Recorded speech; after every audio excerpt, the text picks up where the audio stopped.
So what are birds? See, generally birds actually feathered animals. So if you look at among the mammals, birds only have the feathers. These feathers are actually useful for cooling their bodies, as well as they use for the flight mechanisms. So that is it's the only creature in the entire kingdom who actually with flying adaptabilities.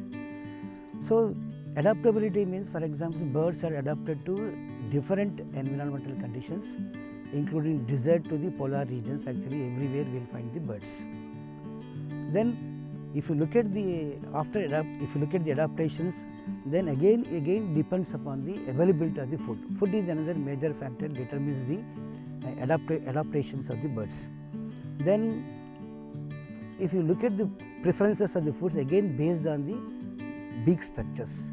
So different birds will have different type of beak structures. Say for example, if you have carnivorous birds are there, so they will have a very sharp based beaks, which by using this they can tear open the flesh.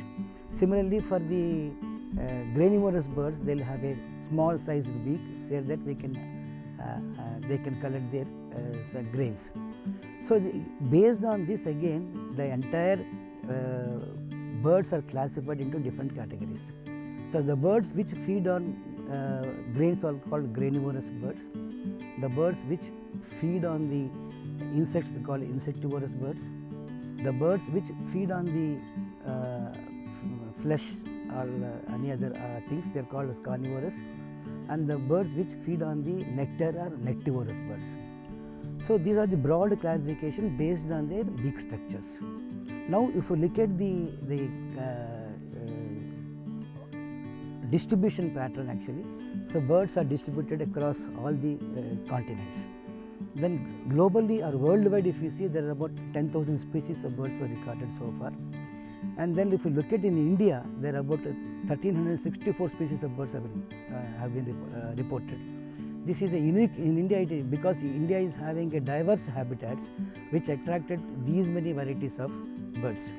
Again, if you come down to the Telangana region, almost we have around 300 species of birds. So that is again depends upon the availability of different habitat situations.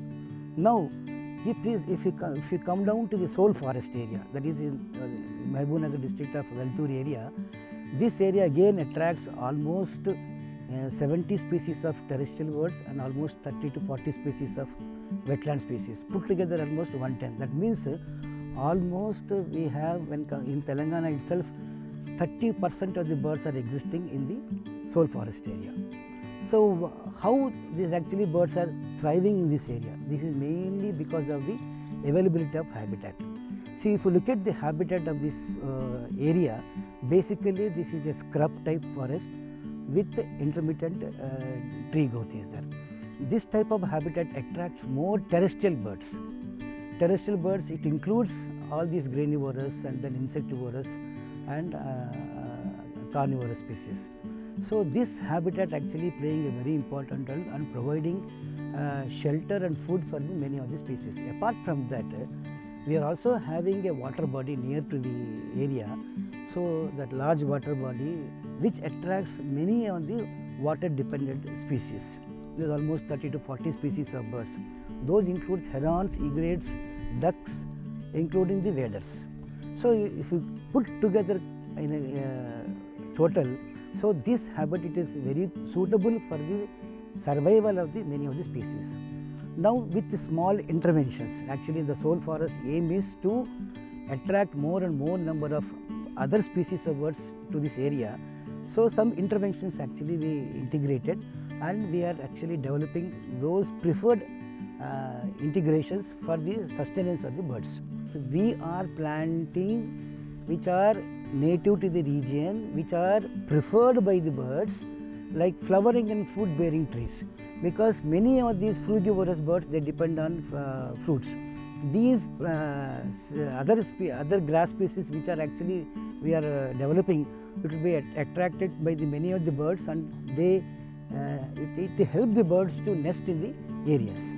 Similarly, providing the nesting, for many of the herons and egrets, we are providing the preferred tree canopies near to the water body, so that many birds can nest and they can breed and they can survive.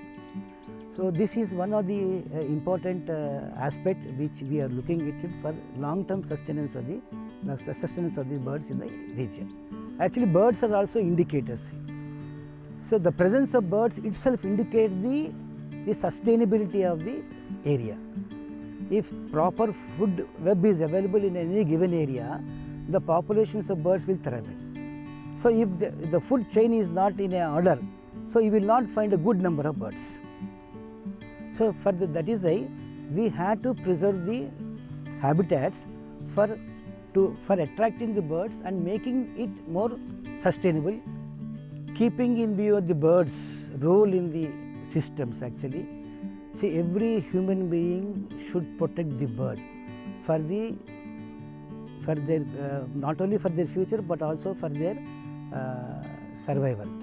So, it is the appropriate time for everyone to think why birds are important in the system and provide suitable habitat and food for the birds for better sustenance.